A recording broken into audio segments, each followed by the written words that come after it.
Taste the Daily.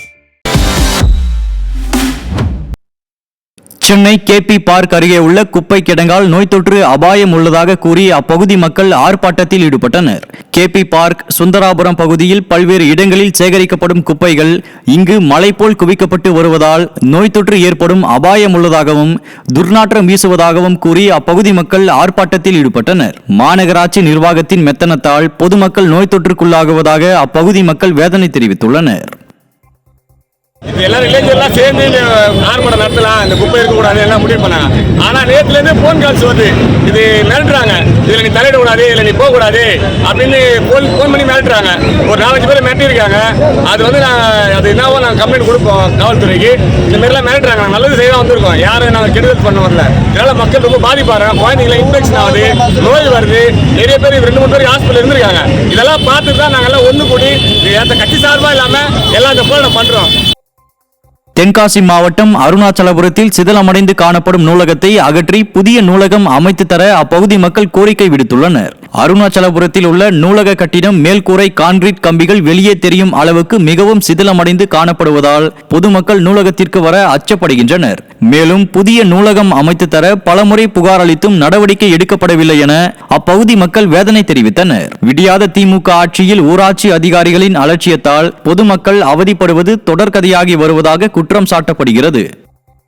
நூலகம் கட்டி இப்போ 20 வருஷத்துக்கு மேலே ஆயிடுச்சு. அதனால் பில்டிங் எல்லாமே ரொம்ப மோசமாக பல்லடைஞ்சிருச்சு.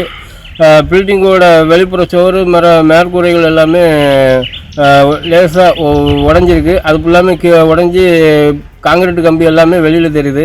இதனால் இங்கேருந்து நூலகத்தை வேற ஒரு பகுதியில் மாட்டி வச்சுருக்காங்க. அந்த நூலகத்துக்கு மக்கள் எல்லாருமே போய் வருதுக்கு போதுமான அடிப்படை வசதிகள் எதுவுமே இல்லை. அதனால் பெரும்பாலும் மக்கள் மாணவர்கள்னு யாருமே அங்கே போகிறதில்ல சரியா.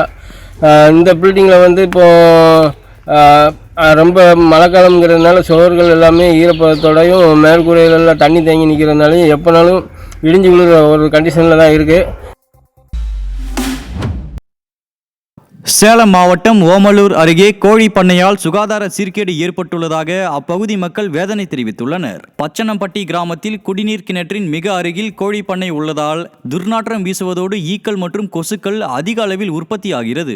இதனால் சுகாதார சீர்கேடு ஏற்பட்டு நோய் தொற்று அபாயம் உள்ளதாகவும் இதுகுறித்து பலமுறை புகார் அளித்தும் அரசு அதிகாரிகள் நடவடிக்கை எடுக்கவில்லை எனவும் அப்பகுதி மக்கள் வேதனை தெரிவித்தனர். அதிகாரிகளின் அலட்சியத்தால் மக்கள் அவதிப்படுவது தொடர்கதையாகி வருவதாக குற்றம் சாட்டப்படுகிறது. ஓமலூர்ல உள்ள மோட்டூர் கிராமம்னு இருக்குங்களா, அங்க குழந்தைங்க, மாசமாக்குறவங்க, வயசானவங்க நிறைய பேர் இருக்காங்க. ஆனா பக்கத்தால கோழி பண்ண வச்சுட்டு ஒரே தொல்லையா இருக்கு. குழந்தைங்களுக்கு சாப்பாடு ஊட்ட முடியல, பெரியவங்களாம் ரொம்ப பாதிக்கப்படுறாங்க. ஈயா முக்கிது, ஒரு பால் காசுனா கூட அதுல ஈ விழுந்துருது, தண்ணி குடிக்க முடியல, வாந்தியா வருது, உடம்பு சரியில்லாமல் குழந்தைங்கள ஹாஸ்பிட்டலுக்கா தூக்கி திரியுதுமே ஒழிய அதிகாரிகளே வராங்களே ஒழிய நடவடிக்கை எடுக்க மாட்டேங்கிறாங்க. வராங்க, கோழி பண்ணையை வச்சிருக்கிறவங்க கிட்ட பேசுறாங்க, அதிலே பூந்து போயிடுறாங்க. மக்கள்கிட்ட யார்கிட்டையுமே விசாரிக்கவே மாட்டேங்கிறாங்க.